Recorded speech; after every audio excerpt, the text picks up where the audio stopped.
Well, folks, the state of Wisconsin may decide the presidential election. It's about as tight as it gets, not just on the presidential level, but also in terms of the Senate race between Senator Tammy Baldwin and Eric Hovde, a businessman from the state of Wisconsin. I had the opportunity to travel around the state with Eric Hovde a couple of weeks ago, and then I sat down with him for a fireside chat. Here's what that sounded like. Eric, it's a pleasure to be here. I want to start by asking you about the economic situation in the country. So we're being told in the run-up to the vice presidential debate that the economy is doing amazing, that it's going great guns, that the Biden record has been incredible. But obviously, that's not how the American people are feeling it. So the media are trying to convince everybody that what they feel really isn't real, it's just their feelings. Tell me a little bit about how inflation has hit here and what has gone wrong, what needs to change. Look, over 50% of people in America and Wisconsin feel that they've been in a recession the last 2 years. Why? Because they have been. We've never had real wages decline for 3 years in a row. That's wage increases subtracted for the rate of inflation, because they collapse the purchasing power of everybody's dollars by 22% if you measure inflation the way they measure it now. But if you took the way they measured inflation back into the 80s, it's almost a decline by 40%. It's hammered people, and everybody sees it with the price of their groceries, their energy bills, the housing costs. I like to talk about the price of auto insurance because I got my bill about 3 months ago and it went up 30% in 1 year, and it's like, holy cow. So this is a direct consequence of what they have created. What I love about the left is they have become experts at gaslighting on every single issue. They talk about wealth inequality. I don't know if everybody knows out there, but wealth inequality grew more under President Obama than at any time. It actually declined under President Trump. Real wages rose by 7.7%. Then wealth inequality skyrocketed again under President Biden. What is happening? Well, it's called the K economy. Think of the letter K. 50% of Americans have been crushed. Their real wages have gone down. If you are in the top 10, 20%, you've done very well because your asset values have gone up, the stock market, because just like inflation, they created inflation in assets. So if you own real estate, stocks, or a business, you've done very well. And if you're in that 20, 30% that you own your own home and you're able to refinance it, but you don't own a lot beyond that, you've kind of gone sideways. Your purchasing power has gone down, but you refinance your mortgage at a low rate and your home value's gone up in value. So half of Americans are getting crushed. 20 to 30% are just kind of moved sideways. And it's really only about 20% that is done very well. Some say that's only really about 10%. So that's what they've created. They've created more wealth inequality. They've hammered everyday American, the working class, the middle class, the elderly who are living on fixed incomes. And they've created this inflation with all their spending. It's amazing how the press tries to cover for them. Here's another very important thing that people need to know. When they talk about GDP growth, GDP about 2%, I don't know if everybody realizes this. That GDP is almost all deficit spending. It's not a productive use of a dollar. If you spend $1 in the private sector, you get more than $1 in return. So what they're basically doing is robbing our futures. And every young person out there should be outraged, because what they're doing is stealing from the future when you deficit spend. And think of it for yourself. If you rack up a credit card, okay, you can go buy some nice things, but you're going to have to pay that back. So they're just stealing from the future to try to create some level of economic growth today. And you can see it on all the government spending. Look, driving around the state, I live in Madison. The buildings that are being torn down by the university, the roads that are being redone, that was all this money that they shoved in that they're trying to spend right now to keep the economy propped up. So they've done so much structural damage to our economy. It's going to take a long, long time to fix this problem. And obviously, you're a housing guy. The housing costs in the state of Wisconsin, of all the blue wall states, so-called blue wall states, They've gone up the most in the state of Wisconsin. Tell me about how has federal policy contributed to that? So much of that is local land use sort of stuff, but there is federal policy that contributes to the cost of housing for people as well. Of course, first to build new housing because of the inflation they ignited. And look, I had to halt a couple different big apartment projects because the cost of concrete, steel, rebar, lumber. I mean, they almost tripled lumber prices for a period of time. And it just rolls all the way through. And then insurance costs. But it's the amount of regulation. The National Association of Home Builders estimates now that 25 to 30% of housing cost is tied to taxes, impact fees, and regulations. That's absurd. This housing crisis is very acute for Americans on multiple different levels. First of all, for young people, what do? You meet a mate. You tend to buy a dog to pre-parent, right?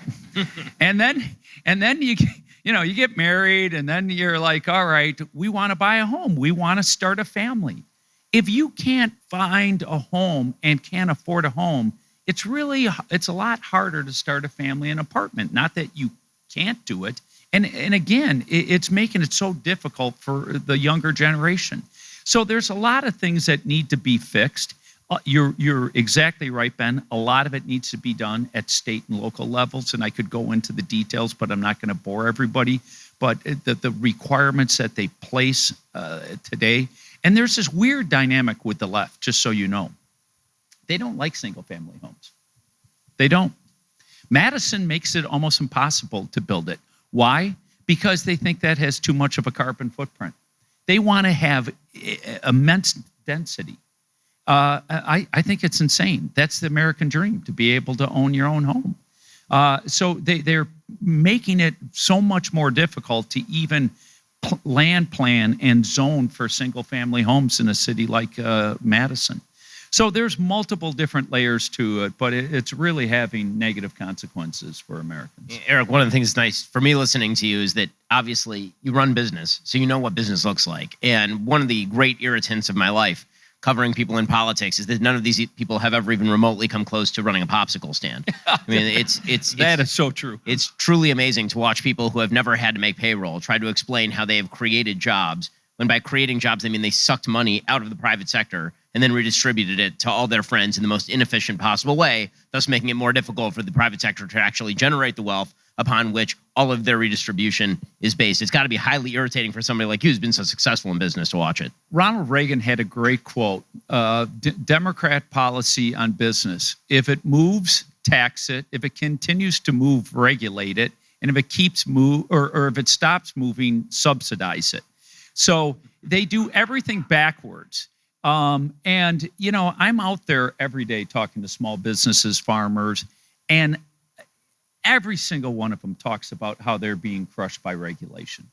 When President Reagan got elected and he inherited an economic mess, the inflation of the late 60s and 70s, oil crisis, a whole host of different things.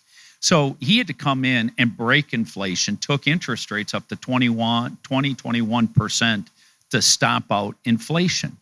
But as part and parcel of that, he had to get the economy going. And one of his key policies was deregulating the economy. So they pushed through massive deregulation, and the economy flourished. It was really an impetus for the economic growth of the 80s and carried on into the 90s. Well, folks, I hate to tell you, but today we have a heck of a lot more regulations in place than when Ronald Reagan went about deregulation. And then here's another one. We have more Americans not involved, working age Americans not involved in the workforce than ever before, such a high percentage. Well, Bill Clinton, a Democrat, with Newt Gingrich, brought about welfare reform. By the way, welfare reform started here in this state by Tommy Thompson, if people recall. And they took what Tommy Thompson did. Yeah, let's give a round of applause. And by the way, the other thing that started in this state, just so everybody remembers, was school choice. And God, do we ever need school choice? But back to welfare reform. So Bill Clinton and Newt Gingrich brought about welfare reform. That helped the economic growth of the 90s meaningfully. And it pulled a lot of people, into the workforce. Well, today, our welfare system is bigger than it was before Bill Clinton and Newt Gingrich did that. So we're choking on regulation. We have a welfare system completely out of control. And we need to correct those two things as we're pulling down this federal spending to really get the economy growing and get people's real wages growing. When you speak about the economy like that, all I can think is how much I wished you were talking about how you grew up a middle-class child.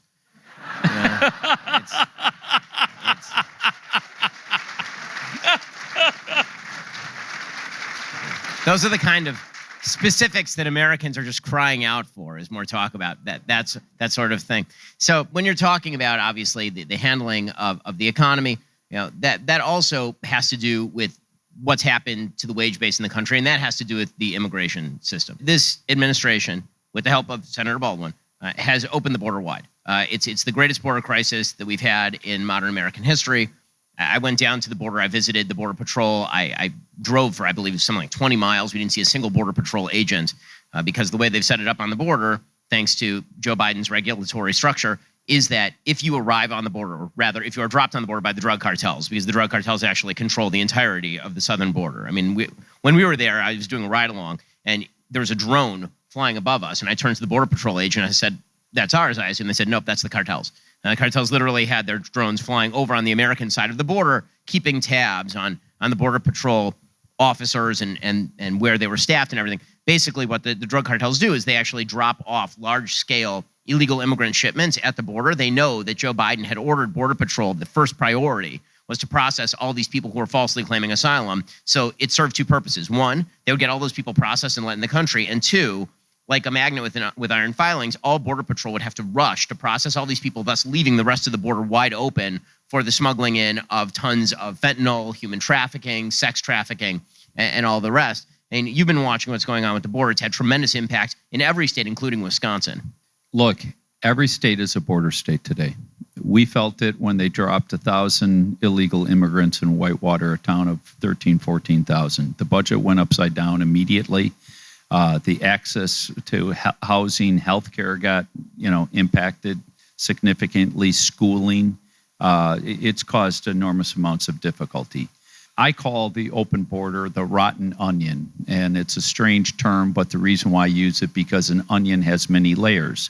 And if you go peel back the layers, you'll understand what I'm addressing. The first layer is what I just got finished mentioning, the access to housing and healthcare. When you bring in 10, 16, 20 million, they're using housing and healthcare. And so it's compounding that problem. And by the way, they're not paying into our healthcare system. And what does that mean? Well, there's no such thing as a free lunch. So that cost gets transferred to everybody that is through higher medical bills and higher health insurance costs. So that's the first layer. The second layer is the crime issue. I don't know if everybody saw, but last week, ICE put out numbers that, 13,800 former convicted murderers are in our country, 15,700 people that were convicted of sexual assault have been brought into our country. People with a criminal background, it's something to the tune of 350,000. So look, every state is dealing with this. That's why President Trump was over in Prairie du Chien on Saturday, pointing out that woman who was brutally raped by a Venezuelan gang member. And they don't say whether it was her daughter or not, but they just say a younger female was also assaulted. And they know it was a Venezuelan gang member. And by the way, Venezuela dumped their jail cells into our country, no different than what Castro did during the Mariel boat lift. So you've got that layer. Then you got the layer of terrorism risk. I don't know if everybody realizes, but we're at one of the highest terrorist watch alerts levels by the FBI right now in this country today because of the amount of terror suspects that have poured into our country. And then you get down to the fentanyl crisis. We lost 108,000 Americans last year to fentanyl, 112,000 the year before. Those are enormous numbers. I like putting numbers in perspective. During the Vietnam War, that went on for 19 years, major conflict for 7.5 years, we lost 58,000 Americans. Now, when that was happening, the press reported about it every day, and there was protests on college campus all over the country. Madison was one of the big ones where the protests happened. And yet here today, we're losing almost twice that amount every single year to this poison that's produced in China, sent to the drug cartels, and brought up over our southern border. Now, the last ugly nugget about this whole thing is the humanitarian crisis they've created.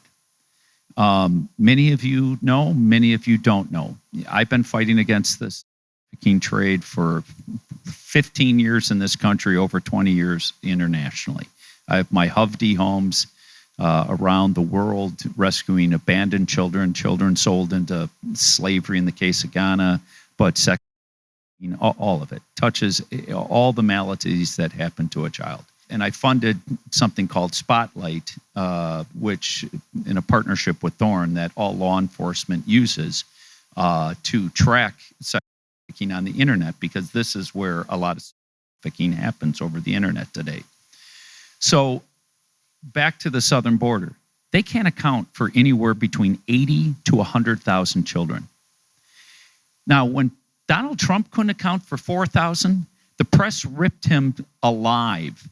Rachel Maddow shed tears on MSNBC about that. And they can't account for 80 to 100,000 today. But sadly, a lot of those kids have ended up in the sex trade. And by the way, we have modern day slavery going on in this country today. How does that work? So let's say you're a Venezuelan, you want to come into this country, you go to a human trafficking cartel. I need to get into America. They tell you they're going to charge you $10,000. I don't have $10,000. Well, what do you have? I've got $5,000. Okay, you owe us $5,000. You'll pay us when you get into the country. They bring the person into the country. Now they say, oh, it costs us more. And by the way, a lot of these people are dying on that pathway into this country. But they come into the country. Okay, now you're going to be charged $15,000. Okay, so how am I going to pay that back? You're going to go work at this factory or this slave labor spot, and you're going to pay us a third to half of your paycheck every single month. And they're just trapped in a form of indentured servitude. So what they've created is a massive humanitarian crisis on top of all the other problems that they've created for this country.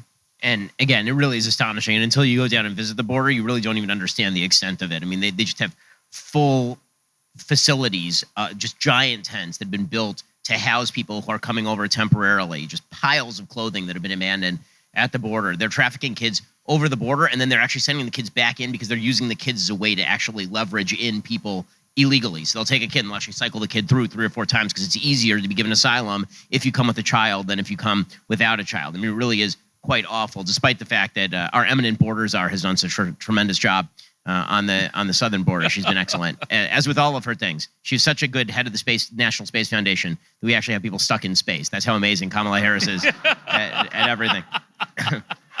In any case, there's so many issues that you're taking on in this election cycle. We had the privilege of sitting a little bit earlier with some members of Moms for Liberty who were talking with us about Title IX and the attempts by Senator Baldwin and others in the federal government to cram down a perversely idiotic view of radical gender ideology on people, saying that boys should be in girls' locker rooms and all the rest. I mean, this is really out of touch stuff. And I think one of the things that makes it hard for Americans is we never, were forced when we were in 5th grade to learn the details of the SRY gene. We just knew from the time that we were 2 that there's a difference between boys and girls. And we've relied on that. And it's worked out pretty well, actually, for literally all of human history. And now we're being told that unless you can actually explain the varieties of various intersex peoples, then maybe your boy is actually a little girl. This is something that's being pushed by the federal government. It's being pushed at the federal level by the administrative state and by Senator Baldwin, who's very involved in these efforts. Yeah, look, this is deeply troubling at multiple different levels, and Senator Baldwin is one of the ones pushing this big. And our school boards are dealing with this right now, and sadly, a lot of them are capitulating to this, requiring schools to allow guys to go into girls' bathrooms and locker rooms, and for guys to compete in girls' sports. my youngest daughter was just a phenomenal athlete. She won the Wisconsin Female Athlete of the Year when she was her senior year in high school in 2017.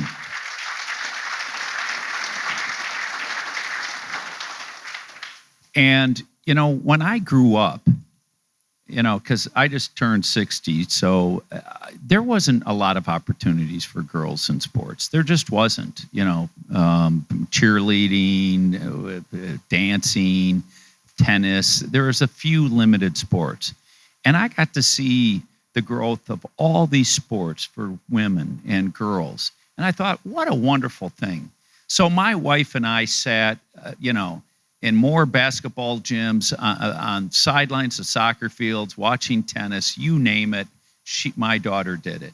And to think she would have had to compete against guys. Now, when she was, in sixth grade and lower, she could compete with boys. She was as good as any boy out there. But then all of a sudden, something kicked in. It's called puberty. And guys start getting something called testosterone.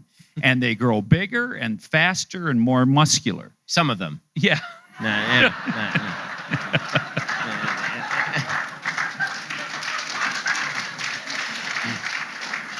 I only grew facial hair recently, and I'm 40, so.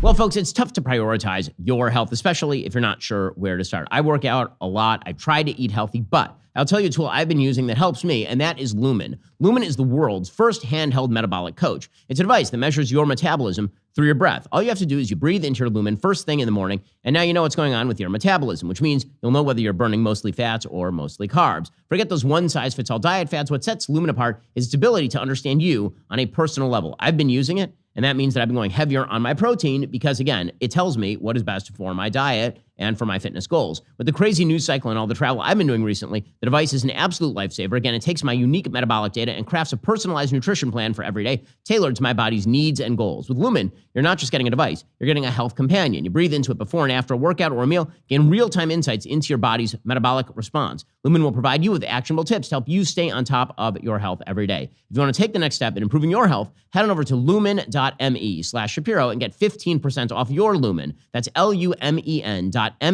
Use Shapiro for 15% off your purchase today. It's insanity what we're even talking about.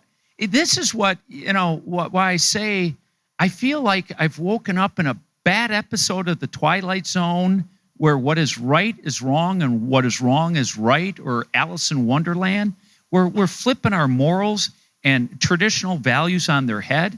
I mean, every species has a male and a female. We are born male or female. I just had to do a radio show today about these books that they're sending out to daycare centers all over the country, basically saying gender isn't a real thing. You can be whatever you want. Gender's just being pushed on you. And then it went off on a whole nother thing about if you're white, you created race, and it was a way to subject everybody else to you. What? I mean, it was so insanity. And I'm reading this, and you're teaching little children these things. And I'm like, well, on the race piece, you're telling either if you're people that are white, you're inherently bad, racist, you're not a good person. That's damaging to little kids. And if you're telling people that, are non-white that you're a victim, well, we know by psychology, victimization, victim mentality is horrible. So who are they trying to help? They're helping nobody. All they're doing is creating division. They're making things worse at the deepest levels. So this is what's been going on. And the other thing that it's just another layer to this whole thing, and that is we get taxed in our local community.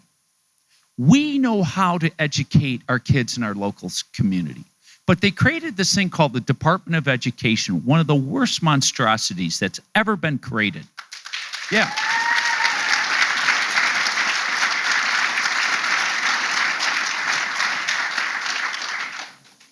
So now you send our money up to Washington, D.C. They take off this big chunk of it. They send our money back to our communities, but they try to tell you how to educate your kids from Washington, D.C. And by the way, how you educate your kids in a small town in Wisconsin may be very different than Chicago or Miami or LA or someplace else. So I think we are much better set educating and making the decisions for ourselves at our local community level than having some big government monstrosity and bureaucrats and politicians that don't care about the kids at our level and pushing mandates. And by the way, in the world of business, results matter.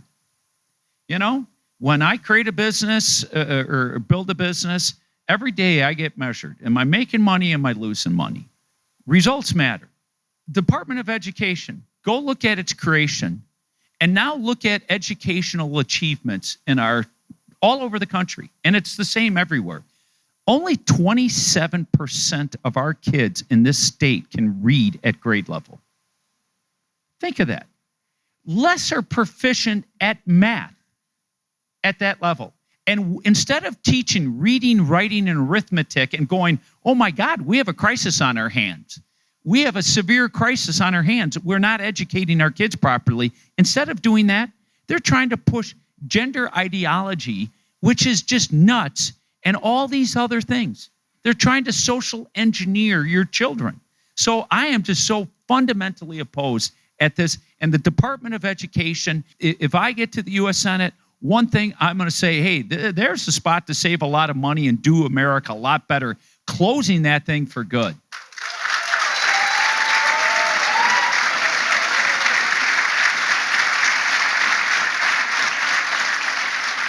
All of this obviously is part of a broader war on truth that's being fought by a radical left in our country. And my wife, who is somewhat famously a family doctor, when she was in medical school, she, let's just say that she was in California, which meant that you had to treat patients based on their preferred gender identity, which sometimes made for some awkward prostate exams. In any case, the war on truth, obviously, you've been fighting this very hot battle with Senator Baldwin. This is an extremely close race. I mean, by virtually all the polls, it's within a margin of error. And she's put out a series of hit ads on you, the media coverage from places like the Milwaukee Sentinel and other aligned newspapers. Think of that. How do you fight back against that? The way they wage war, they have absolutely no ethical or moral compass. Before I even got into this race, they sent a group of protesters, largely transgender people, to my house. I wasn't there. Fortunately, my wife had just left. And these people showing up, yelling, screaming, they've manufactured phony lawsuits against my companies just to try to write a hit piece. The whole thing about me, nursing homes. I don't own nursing homes, okay? I finance nursing homes, but they wrote a whole phony hit piece. They're running an ad right now saying, Eric Hovde's bank took money from drug cartels. Okay, folks, if that had even that much of truth, I wouldn't be sitting here today. I'd be in jail, okay? Banks are the most regulated entities there are, period. Everything I do goes through the Federal Reserve, through the FDIC, checked everything. It's total nonsense.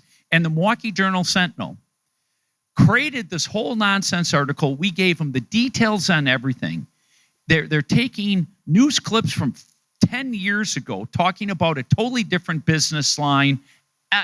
Everything they said was wrong, except Eric Hovde has never been accused or indicted of anything. And why did they put that in there? Because I told them I'd sue them. So they had to cover their butt in the article.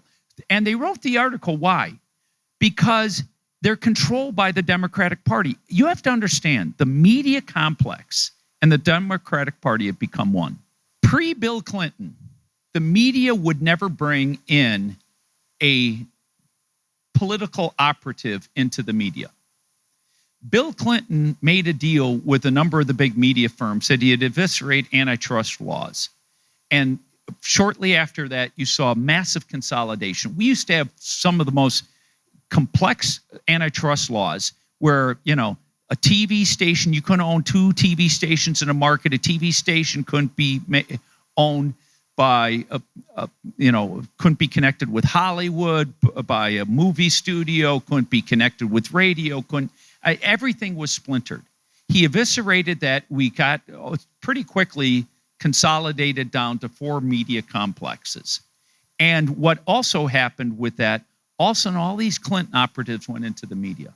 And then all these Obama operatives. So when you watch ABC News, remember who George Stephanopoulos was. He was his comms guy. And the whole media is that way. So they're one and the same. So Gannett, which owns the Milwaukee Journal Sentinel, is nothing but a propaganda tool for the left. So you're running a race, and they won't even call BS on all the lies, and yet they will manufacture something that is just so wholly crazy against me so the left can run ads. Now, the only good thing about this is, and you were talking about this earlier, Ben, people have lost total confidence, deservedly so. And you watch what's happening to their viewership and to their subscriber base. Do you know Milwaukee Journal Sentinel's subscriber base is only 42,000 now? Now, that probably was almost 250,000 30 years ago. I mean, seriously, this is what's happening. Gannett stock, you can pull it up. This company will probably be bankrupt in 2 years. And by the way, you can speed it up by unsubscribing. We have the power of our wallet. We have the power of the wallet. And as I was talking to a group of people in 2022, the conservative voice woke up, and it was with the Bud Light incident. And everybody said, you know what? I'm not going to have this shoved down my throat. And they stopped buying Bud Light. And wow, boom, did they change. Then Target, right? You know, Harley Davidson just got busted for all their crazy DEI. They're pulled back on that.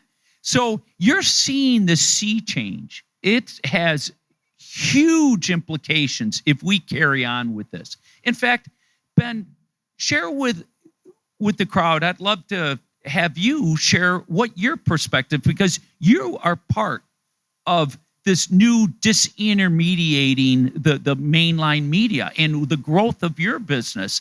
Because I go to your website every day to get real news. So well, I appreciate it. Thank you. Not to turn this into an ad for Daily Wire, it's dailywire.com/subscribe. But what we do have about EricHovde.com too. It's about 1 million paid subscribers at this point. We do well over $200 million a year in business. That is because people so distrust the media. Our business did not exist in 2015, and a decade later, it's a rather large media business, one of the bigger media businesses in the country. There's tremendous embedded mistrust of the media for all the reasons that Eric just stated. And just for the record, if Eric were going to commit a crime, I mean, the obvious way to do that is you send your son to Ukraine to pick up bags of cash, and then you just never file it under your own name. I mean, that's obviously how you do it. You don't do it by taking drug money at a bank or something. Come on, that's stupid. Okay, so speaking of foreign affairs, I want to ask you about the Biden administration, the Biden-Harris administration's foreign policy, which, to my mind, of all the terrible things they've done, their foreign policy has been the worst. Because when it comes to domestic policy, there are all sorts of complexity. There are 50 different states, tons of local jurisdictions. There are obviously a lot of complexities to the market. When it comes to foreign policy, the administration really does have effectively plenary power over how foreign policy is done. And the administration inherited the single most peaceful world of my lifetime. They inherited a world in which the United States was engaged in no major wars, in which there was no major war on the European continent, in which the Abraham Accords had broken out in the Middle East, in which China was in a state of retreat vis-a-vis Philippines, South China Sea. They were certainly flexing their muscle less with regard to Taiwan. All of that has been reversed. This has been the worst foreign policy presidency of my lifetime, bar none. They make Jimmy Carter look like George Washington. It's insane. I agree. So when you're in Washington, D.C., what are your top priorities in terms of foreign policy? Let's go back to their administration, because there are two things that were so incompetently done. It's hard to fathom, and I think we're here today because of that. One was my most embarrassing moment as an American was just the most incompetent withdrawal from Afghanistan. It happened 3 years ago in August. And look, I had no problem wrapping up that war. But you would have thought we would have kept Bagram Air Force Base, which was so strategic to that part of the world, and could have tamped down on future terrorist activity that was happening in Afghanistan. Instead, they leave the Air Force Base. They pull out the military without taking out American citizens and our Afghan allies. Now, there is a reason you saw those Afghanis running, holding onto those planes, falling to their death, because they knew they were going to be killed. We lost 13 Marines that day. We left billions of dollars of high-tech military equipment behind. I mean, you couldn't do anything more incompetent. So to me, that's our adversaries saw that. Putin moved on Ukraine. The Ayatollah of Iran moved through their proxies, Hamas and Hezbollah, on Israel. And China's gotten more and more aggressive. And you're following what's going on in China and the South China Sea, the conflicts over Philippine Islands, conflicts with Vietnam, increasing pressure on Taiwan. So that was the one just colossal mistake. But they even did something that you could say is every bit as dumb. And that is President Obama thought he could cut a deal with Iran. Now, I don't know why anybody would ever think that Iran was going to honor any kind of agreement. But he transferred money to them and loosened up economic sanctions on Iran. And pretty quickly, all that money went out to terrorist groups all throughout the Middle East. And ISIS started growing very rapidly. President Trump came in, said this was one of the worst policies. He shut it down, put severe economic sanctions on Iran. Their economy was cratering. There were protests. If we would have kept it up, I think we could have toppled their regime.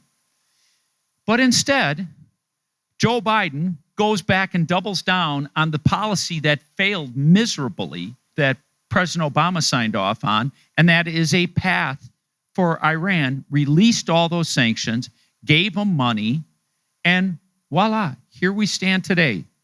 And don't think for a second, a lot of people think this is a conflict between Israelis and the Palestinian people. It's a geopolitical conflict between Iran and America and Israel.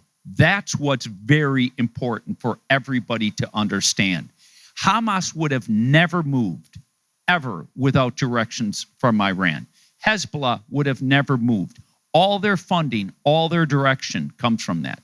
And probably Russia's playing a role with Iran, and probably China's playing a role with Iran in promoting that. So what do we need to do? First, we have to have very clear vision on who our allies are and who our enemies are. And if you think you're ever going to negotiate in an honest way with our enemies, you're fooling yourself. It was interesting. I was watching a CNBC show with, they had Richard Fisher, who used to be a Federal Reserve Board member, was involved in government in many different ways. And he said, with China, I negotiated the trade deal with China, and they literally broke every single sentence. We first have to understand who's our biggest threat in the world today. It's China. We have to understand that China and Iran and Russia are all axes of evil. We have to have a military that is not wasting its time on things like DEI and all this nonsense.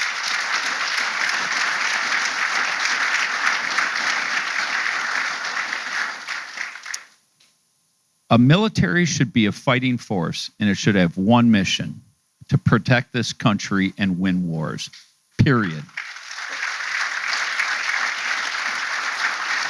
And lastly, we better understand that they're waging economic war on us. Ronald Reagan, if any of you haven't seen the Reagan movie, go. I strongly encourage you to go see that movie. Reagan, it goes in, not as in detail as I would like, defeated the Soviet Union economically and with words. The scary thing is China's taking with the Democrats' help, is helping destroy us economically right now. Because great societies fail. First, they lose their moral compass, and then they bankrupt themselves. That's what happened to the Roman Empire, to the Dutch Empire, to the British Empire, to different Chinese empires. We're on a path to bankruptcy. We've lost our moral clarity, and we've got to get both of those back, and we've got to project strength, and we have to align with our true allies and understand who our enemies are.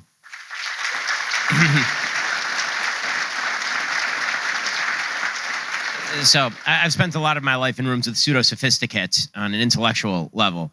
I went to UCLA, then I went to Harvard Law School, and I've spent a lot of time in high IQ rooms.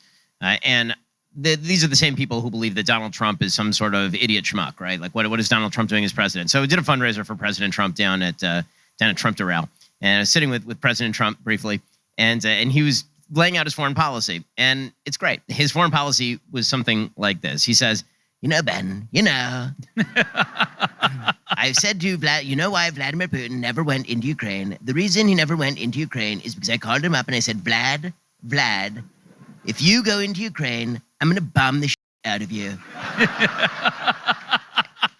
And he says, and Vladimir Putin, he says to me, "Mr. President, you wouldn't do that." And I said, "Well, I might." And then he says, "And here's the thing, if you're the United States and there's even a 5% chance we're going to do it, you don't move over that line." And he's right. It turns out that credible threat of the use of force is the keystone of all American foreign policy. It always has been. A strong military is the basis for all of this. So, Eric, I have to ask you on a personal level, why are you running? I mean, you have a happy life. I mean, I get it. So, look, I'm in politics, which means I get asked all the time about running for office. And I'm always like, are you crazy? Why would I possibly do that, right? I have a wonderful life. I have 4 kids. I make a good living.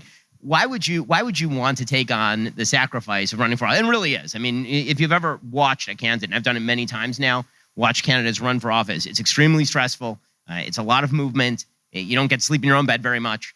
You have to go into rooms with people who are high rollers and ask them for their support. It's not the easiest life in the world. Why would you want to give up what you were doing in order to change your life this way? I know it's going to sound corny, but I'm old-fashioned. I love my country.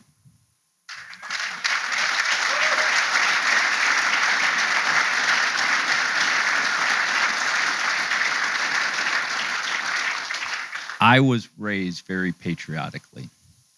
My father served President Reagan. President Reagan had a way with words. And I was raised in that time and talking about the shining city on the hill, because America was. It's what brought my ancestors from the top of a mountain in Norway to come here, and their journey and how they struggled to get here and to make a life for themselves. And we all have these stories. And we created the greatest society in human history that provided more civil liberties, freedoms, prosperity than any country ever has. And this country, we can't lose it. We cannot lose this country. If we lose this country, the world is destined to a very long, dark period. I have 2 daughters. I have 3 grandchildren. I have Christian faith. And my Christian faith tells me, to whom much is blessed, much is expected. To where a man's heart goes, so goes his treasure. My greatest treasure at this point in my life is not my money. I've been very successful. I think most people know that. Is my time. I got a limited amount of time left on planet Earth. I want to go do what I can to save this country. We all have to do that.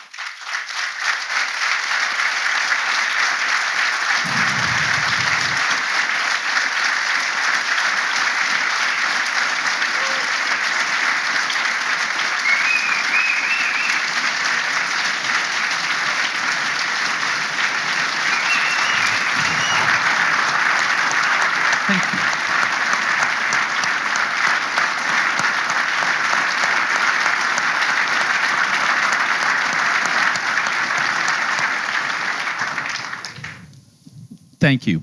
Thank you. Thank you. You're all here for the same reason. That's why you came here. That's why you're fighting these battles. We all know that we had something special. We can't lose it. I'm going to do my part. I'm going to fight all the way to the end. Fortunately, God blessed me with two things: a lot of energy and very thick skin. And I fought martial arts large parts of my life, and I'm going to fight all the way up to the very last breath in me to win this election. And if I get there, do what's right. We've got to get rid of the corruption out of D.C. We've got to change the course of this country. Well, Eric, thank you so much for sitting with me. Ben, thank you for coming out. Let's give, before we give him a round of applause, he's a comedian as well as a very smart guy. A mean Donald Trump, all the rest. So thank you.